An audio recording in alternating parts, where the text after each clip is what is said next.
he saw it too. And this Chris Harney, people did ask me a lot of questions about Chris Harney. Yes.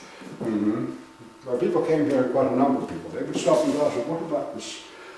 What were they? Well, I pointed them out to this. If you look at here, you can read a little bit about Chris Harney and what happened to it. And he was the communist leader of the ANC, African National Congress, communist leader, and he was in charge of their military operations. And had been throughout for a very, very long time. But as we were in the coming up, South Africa was coming up that time to the peace process, and he realized that violence was not going to work, and he stopped. And he was living in a very quiet Joburg summit, very, very suburb, very quiet place, working class, very ordinary little working class house, quite well liked by his white neighbours. Although they knew Chris well, yes, all like Chris, we knew him well. He was quite young? I would say he was a man about 38 to 40. Yeah. We and James, right, that I cannot say for certain. Yeah. But a Pole who was an immigrant, who said his defense at his trial, his final statement, was that he detested communism. But what happened was that a small white group, including at least one woman there, a very fascist group, wanted to break down any possible chance of there becoming any sort of peace between black and white. And so they sent him in with a gun, and the car waited for him until he came out of his house, little front portico like that about. And the man walked in and shot him straight to, like they shot him down and shot him straight to the head. Cold a killing as you could possibly imagine. The reason for that is obvious, that what they wanted to do was to bring the townships out in force and say, look what they've done to our people, look what they've done to them, whites are no good, kill them.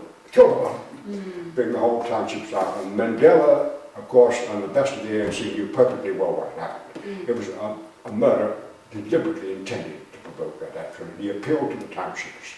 It's a provocation, he said, do not act, do not act. Well, of course, some did act, and they did come out of the townships, and there were some very nasty incidents, they called whites anyway.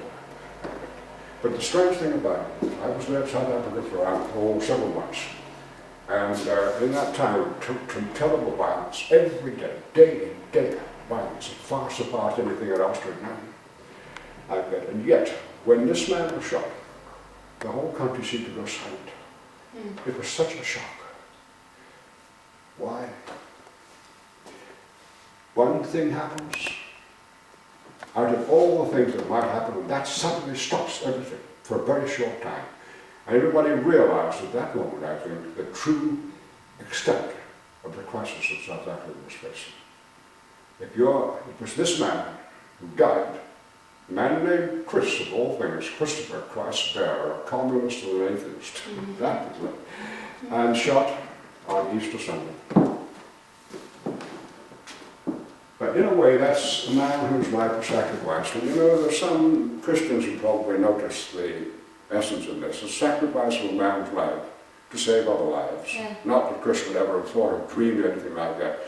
But in a way, that's what appealed to me strangely. I thought, yes, this has got a strange historical echo of that. Like that. So I made, I suppose, 30 works of Chris Harney. These are two that were chosen because they were reasonably quiet paintings. I didn't want to show a lot of bloody images. There is one such bloody image in my collection. That was, I didn't want to show that, just to talk about it. A lot of people, I think, were interested in that particular event. And Beckett yes, that too intrigued people to some extent. Oddly enough, when I showed these three, not that first one, to a gallery in South Africa, the young lady who looked at them didn't know what they were. Now that struck me as so odd. I could see what they are, and of course she couldn't see it. And that tells you a great deal about what we actually believe reality to be. We think it's this thing, it must be this thing, and if it's not that, it can't be right. And they weren't making any allowance for the fact that art doesn't in fact do that. But anyway, it's simple enough. I think I said to most people, studies, as you see here around here, I said, Beckett? I said, you know Beckett? Yes. Well, a few of them sort of hesitated, and I have a feeling that, that they weren't all too clear about it. But I said, waiting for Godot? Oh, yes, they had heard of them. I don't think anyone had actually ever seen it, so I have to explain a little bit about these tramps. I'm used to talking and waiting for Godot. And when the end of the film comes, finally, I beg your pardon, film, what am I saying? I saw it on film, not on stage. I saw it, so I saw the end film. But what happened, of course, at the end of it, I read the play, is that they're talking and talking and talking. Most mysterious talking, very poetic, and this is where Beckett put his poetry in. His sense of the brevity of language, which he profoundly mistrusted for saying anything of any importance. He profoundly mistrusted, yet went on using language like this. And in the end, the end is absolutely wonderful. After about an hour and a half of waiting for something to happen, the end, the two tramps sitting there silently in the same dismal, empty place with a little tree stuck up in the middle of it. And one says, let's go. The other says, yes, let's go. And they don't move. It's beautiful waiting. Yeah. And people said, he himself said, no, he said, Godot is not God. I'm not writing about God. Well, of course he wasn't in any real sense, and yet at the same time, there's something of that in it. Waiting for whoever and whatever Godot might have been. And then they said, well, what about these three? And I said, look, this is how he would have looked about the age of 30. Before or just after he was a member of the French resistance, living in Paris as he had been for many years. He did take very, very dangerous risks in France.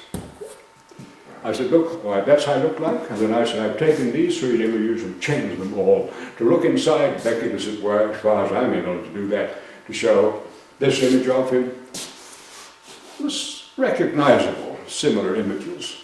Then this begins to look very strange, with a kind of decaying form in it, like this, the white mark down here. The face seems to shrink back.